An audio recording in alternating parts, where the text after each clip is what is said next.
আজকে আমরা যে পরিস্থিতিতে আপনাদের সামনে এসে দাঁড়িয়েছি, এই পরিস্থিতি কোনো স্বাভাবিক পরিস্থিতি না। আমরা প্রত্যেকেই উত্তম, আমরা প্রত্যেকেই শোকাবহ রাত পার করেছি এবং আমাদের দেশ গড়তে জুলাই পদযাত্রা আজকে এই পর্যায়ে এসে শোভাযাত্রায় পরিণত হয়েছে। প্রিয় জাতীয়বাসী, আপনারা জানেন আপনাদের মাটিতে কতজন মানুষ শহীদ হয়েছে এবং এই শহীদের মায়ের আত্মনাদ আপনারা সকলেই শুনেছেন এবং এখনো শুনে যাচ্ছেন। বাংলাদেশের এই উর্বর মাটি শহীদদের রক্তে রঞ্জিত। গত পরশুদিন মাইলস্টোন কলেজে যে শিশুরা নিহত হয়েছেন তারাও শহীদের মর্যাদা পাবেন বলে আশা করি। আল্লাহর কাছে ফরিয়াদ জানাই এই শিশুদেরকে যেন শহীদের মর্যাদা থেকে বঞ্চিত করা না হয়। বাংলাদেশের সকল মানুষ এক মহাতাত্ত্বিক স্রোতে বহমান হচ্ছে।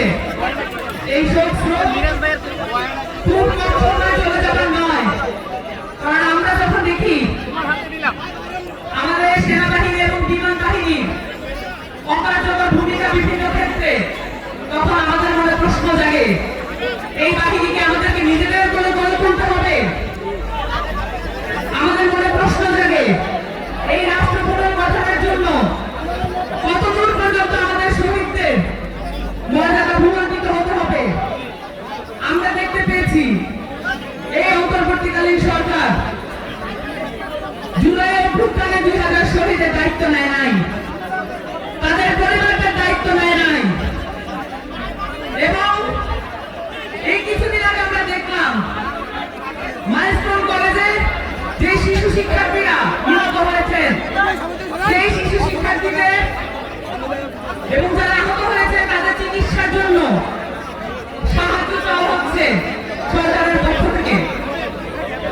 আমরা বিস্মিত হয়ে লক্ষ্য করি একটি অন্তর্বর্তীকালীন সরকার এমবাসি ব্যাকআপ নিয়ে নিজেদেরকে একটি নির্বাচনকালীন সরকারে পরিণত করেছে এবং এই সরকারে কোন ধরনের দায়বদ্ধতা নাই বাংলাদেশের জনগণের প্রতি।